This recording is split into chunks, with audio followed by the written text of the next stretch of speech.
Glória a Deus, glória a Jesus.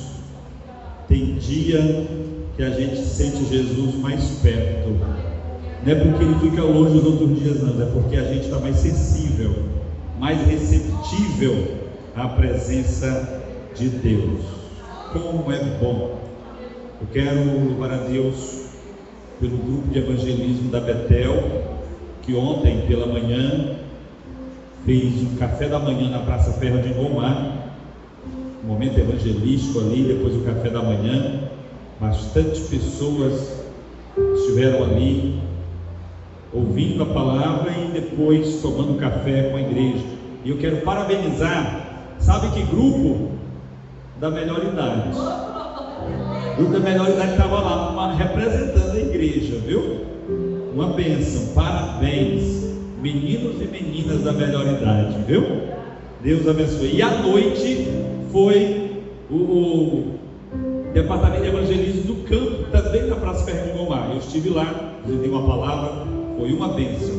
Inclusive eu quero pedir vocês para visitarem o Instagram do Ministério de Filadélfia. Você que ainda não, acho que segue, né? Se usa a expressão, ainda não segue o Ministério de Filadélfia lá no Instagram, vai lá. Sempre que a gente compartilha alguma notícia para vocês no WhatsApp, com o link, você clica no link e aí já vai abrir o Instagram. Nós temos o Instagram da Betel também, viu? As meninas sempre estão alimentando o Instagram da Betel. Visite o Instagram da Betel. Glória a Deus. Abra sua Bíblia em 2 Crônicas, capítulo 7, versículo 14. Você sabe de cor esse texto, mas é sempre bom a gente abrir a Bíblia, folhear a Bíblia e lê-la. 2 Crônicas, livro das Crônicas dos Reis de Israel, segundo livro, capítulo 7, versículo de número 14. Aleluia, glória a Deus. Mesmo sentado como você está, acompanhe conosco. E se o meu povo, que se chama pelo meu nome, se humilhar e orar e buscar a minha face e se converter dos seus maus caminhos, então eu ouvirei dos céus e perdoarei os seus pecados e sararei a sua terra. Aleluia. Queridos, é sempre tempo de clamarmos ao Senhor. Sempre haverá um motivo, uma motivação para nós clamarmos ao Senhor. Tem gente que deixa para clamar ao Senhor quando os tempos estão dificílimos, mas o Senhor quer que nós clamemos a Ele sempre. Que a nossa vida seja um verdadeiro culto racional, como nos instruiu Paulo, o dia todo, todos os dias. Que o Senhor se agrade de nós, todos os momentos, todos os dias. É importante que estejamos sempre preocupados em agradar ao Senhor. Isto é o verdadeiro culto que agrada ao Senhor, o culto racional, ou seja, o culto movido pela minha razão, pela minha consciência de que não vivo mais eu, mas Cristo agora é quem vive em mim. Aleluia. No entanto, nós temos um desafio diário, que é de subjugar a nossa carne na cruz de Cristo, todos os dias. Todos os dias nós temos um desafio, amados. E esse desafio, ele mora em nós, que é de domar a nossa carne. E eu digo a vocês, que a nossa carne, ela é uma fera indomável por nós mesmos, pelo nosso próprio poder, pela nossa própria sabedoria. A nossa carne, ela é domada pelo Espírito Santo de Deus. Todos os dias nós devemos orar ao Senhor: Senhor, quebranta-me, Senhor, dobra-me. Porque, amados, é muito fácil a gente dizer: ser crente tem que ser assim, assim, tem que fazer assim. Mas quando chega na nossa realidade de vida, a gente se esquece dos conselhos que a gente dá para os outros. Isso são as áreas mais supérfluas da vida, que às vezes nós somos reprovados pelo Senhor. Somos provados e somos reprovados. É por isso que é importante nós observarmos os 4 requisitos que o Senhor nos coloca aqui para nós buscarmos ao Senhor. O contexto desse versículo, amados, como eu disse, foi na inauguração da casa do Senhor, no templo, e Deus ali ele faz um pacto com Salomão. Deus faz um acordo com o povo através de Salomão. Deus já sabia que o povo poderia falhar, poderia pecar, poderia se distanciar, porque todos nós estamos suscetíveis a falhar. É verdade ou não? Todos nós estamos suscetíveis a falhar. E Deus, já sabendo que o povo poderia falhar, Deus disse: se porventura o meu povo pecar, o meu povo me abandonar, e eu visitar este lugar com pragas, e eu visitar este lugar com juízos, e eu ferir esta terra, mas se o meu povo, que se chama pelo meu nome, aleluia, se humilhar e orar e buscar a minha face e se converter dos seus maus caminhos, então eu ouvirei dos céus e perdoarei os seus pecados e sararei a sua terra. Louvado seja o nome do Senhor. Eu quero que você atente para essas 4 palavras. Primeira palavra, humilhação. Segunda palavra, oração. Terceira palavra, busca pela face de Deus. E quarta, conversão. Vamos nos ater à primeira palavra. O que significa humilhação no contexto deste versículo? Humilhação não é ser humilhado por alguém, não é ser massacrado por alguém. No contexto desse texto, humilhar-se significa quebrantamento, significa contrição. É o mesmo que afligir-se, aleluia, conforme Tiago nos ensina na sua carta, no capítulo 4, versículo 9 e 10, ele diz o seguinte: afligi-vos, lamentai e chorai, converta o vosso riso em pranto e a vossa alegria em tristeza, humilhai-vos na presença do Senhor e Ele vos exaltará. Então é nesse sentido. Humilhar-se diante de Deus é quebrantar-se, é afligir a sua alma, é ter um espírito contrito. Algumas versões da Bíblia substituem essa expressão afligir-vos por sentir as vossas misérias. Esse afligir-vos é sentir os nossos pecados, sentir as nossas falhas. Humilhar-se diante de Deus é olhar para dentro de nós mesmos e ver o quão indigno nós somos. É nos humilhar, é nos preocupar com o estado em que nós estamos vivendo, em como nós estamos celebrando o nosso culto ao Senhor, aleluia. Enfim, humilhar-se implica numa confissão de pecados que gera um arrependimento genuíno, que gera uma mudança de vida. Se você abrir a sua Bíblia lá no Salmo de número 51 e o versículo de número 17, tem uma afirmação ali que eu gosto muito dela. Está dizendo: um espírito quebrantado e um coração contrito o Senhor não desprezará. O Senhor tem prazer no espírito quebrantado e no coração contrito. O Salmo número 34, versículo 18, muda apenas algumas palavras, mas o sentido é o mesmo. Perto está o Senhor dos que têm um espírito quebrantado. Isso significa uma humilhação diante do Senhor, reconhecer as nossas misérias, reconhecer a nossa necessidade de Deus e o quão indigno nós somos pelos nossos próprios méritos. Isso significa se humilhar debaixo da potente mão do Senhor. Aleluia. Isso significa chegar-se a Deus. É dessa forma que nós temos que nos chegar a Deus.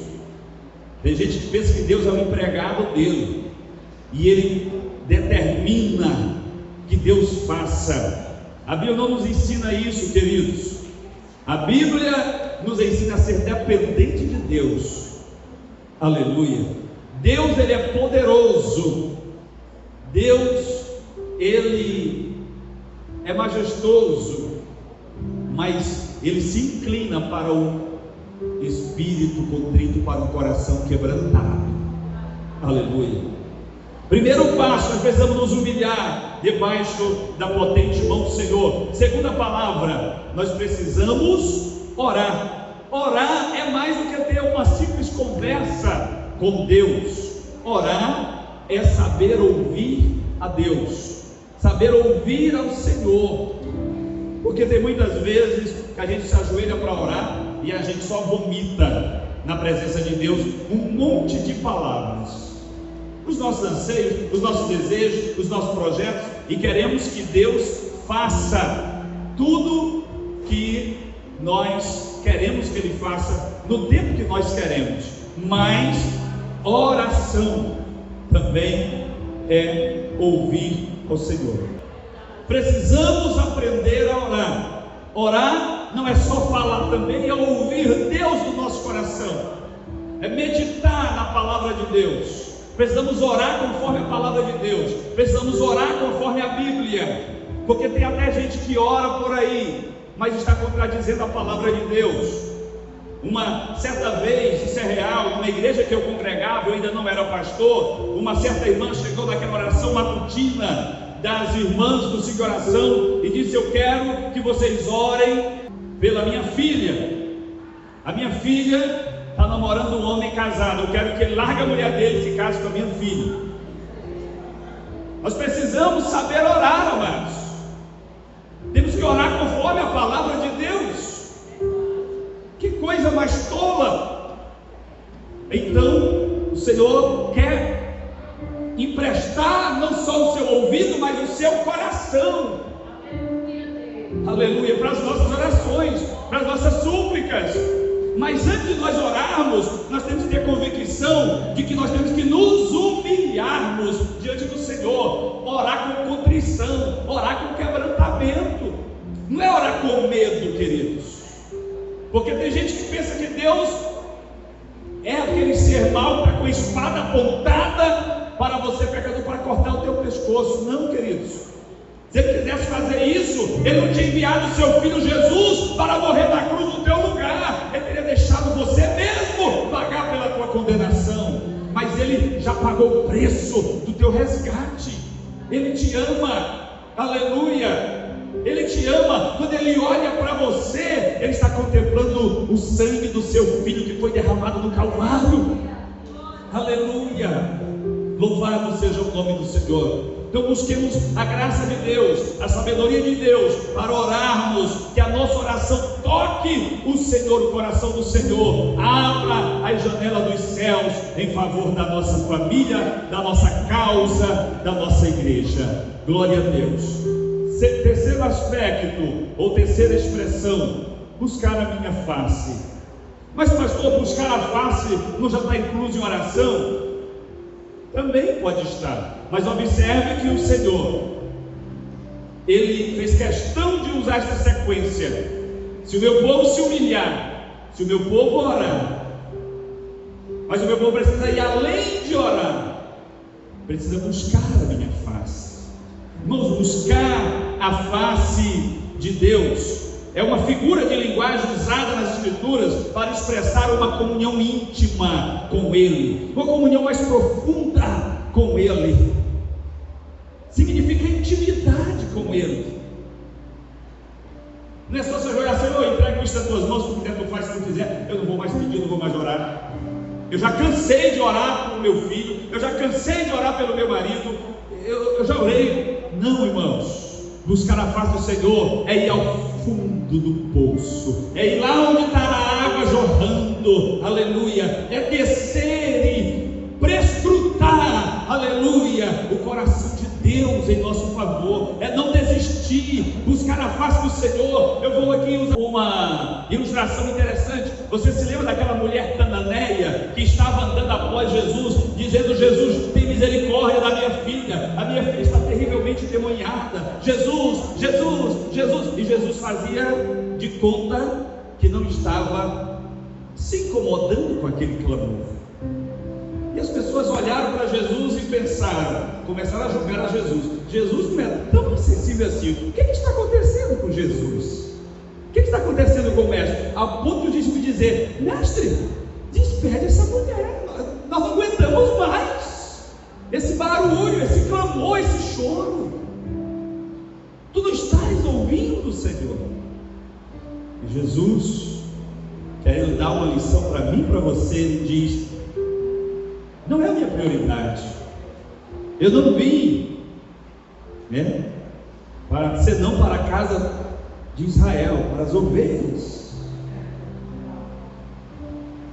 Como se Jesus dissesse: ela não é filha, ela não é filha da promessa. Se fosse hoje, quem sabe eu sairia zangado dessa igreja, nunca mais eu viria aqui.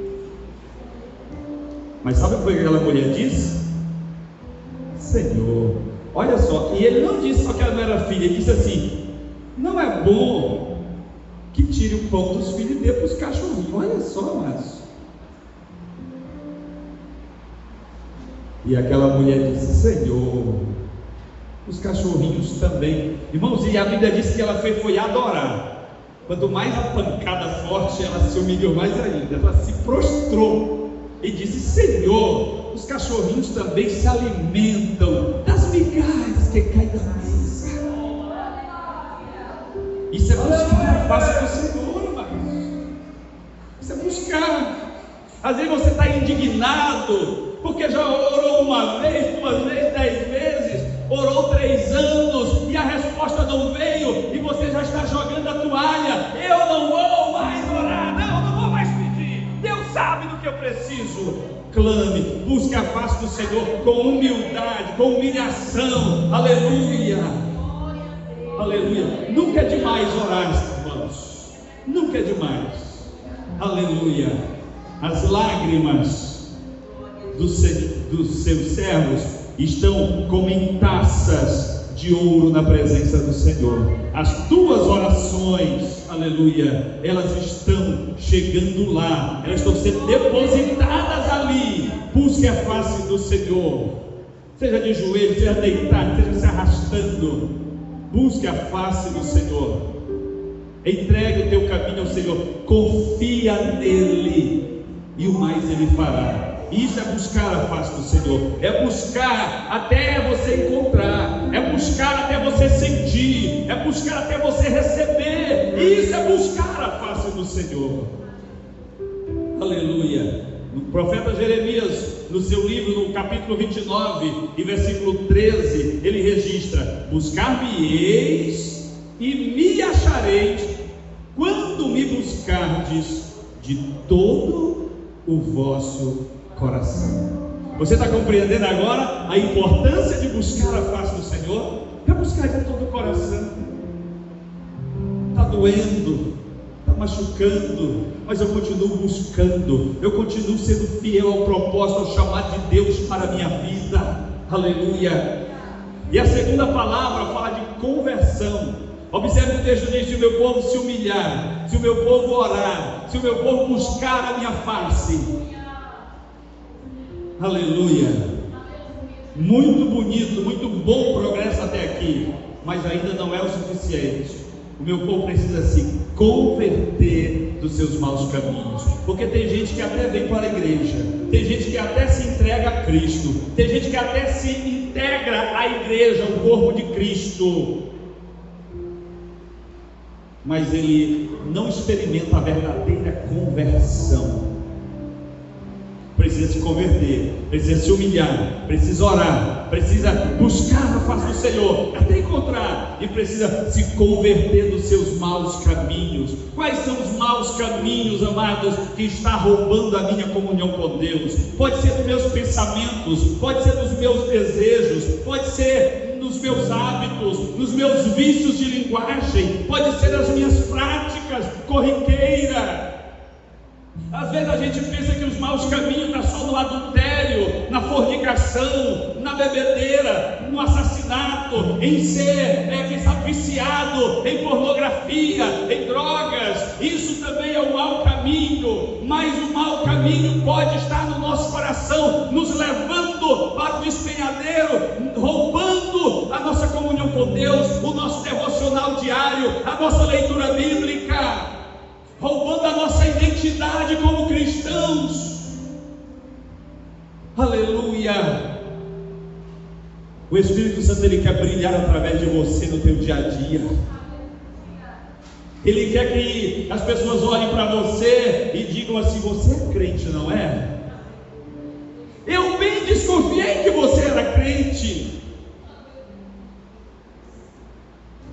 O Espírito Santo se alegra, amados, quando isso acontece. Mas pense numa situação que entristece o Espírito Santo, é essa admiração. Ai, tu é crente? Menino, tu é crente? Precisamos nos converter dos nossos maus caminhos. Aleluia. Nos converter dos nossos maus caminhos. É um desafio. Aleluia. Eu quero falar aqui o que significa conversão. É um giro de 180 graus. Tem gente que diz que é um giro de 360, mas é um equívoco matemático, porque um giro de 360 é voltar e ficar no mesmo lugar que estava. Girou 360 graus. O giro que inverte o destino é um giro de 180 graus, tá? É mudar. Eu estou caminhando para o norte e eu preciso voltar, caminhar para o sul. Isso é converter-se dos seus maus caminhos, é andar na contramão do mundo, é ir contra os desejos da carne, é ir contra os conselhos do mundo.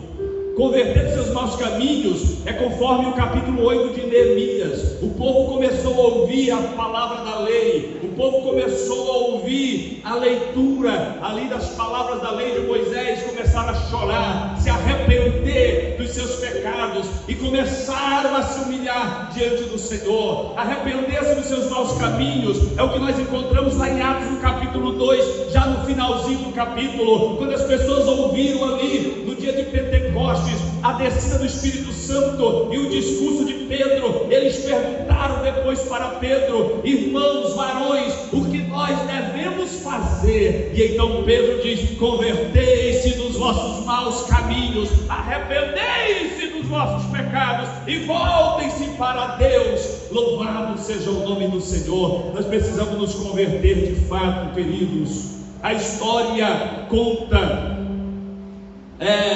a história de um jovem adolescente chamado Eva Robert, um rapazinho de 13 anos, ali no país de Gales, filho de uma família de mineradores muito pobre, converteu-se ao Senhor e ele começou a sentir o desejo de ser cheio do Espírito Santo. Ele começou a sentir o desejo de ser cheio da presença de Deus. Ele começou a sentir o desejo de ser quebrantado pelo Senhor. E um dia ele chegou na igreja e abriu a porta da igreja. E quando ele abre a porta da igreja e entra, ele ouve o seu pastor orando assim: Senhor, dobra a minha vida. Senhor, dobra a minha vida. Em outras palavras, ele estava dizendo: Senhor, quebranta a minha carne. Senhor, molda a minha vida. E aquela oração tocou profundamente o coração daquele adolescente. Ele pensou: se o meu pastor está orando para Deus dobrar a vida dele, ele que é o pastor, um homem santo desse, imagine eu. Então ele começou a se compungir diante do Senhor, e a história conta que ele orou 13 anos ininterrupto para o Senhor o encher do seu Espírito, da sua graça. E esse jovem franzino, de apenas 13 anos, aos 26 anos de idade, ele começa a fazer uma grande obra, que foi um grande avivamento no Reino Unido, principalmente no país de Gales, levando mais de 100 mil pessoas ao arrependimento, ao Evangelho da cruz. Louvado seja o nome do Senhor. Isto é conversão. Nós precisamos sentir o desejo de ser cheio do Espírito Santo, queridos. Crente convertido, que vive parecendo com o mundo, não tem desejo de ser cheio do Espírito Santo. Crente que se diz convertido, que continua praticando as coisas deste mundo, eu sinto muito, não tem desejo de ser cheio do Espírito Santo.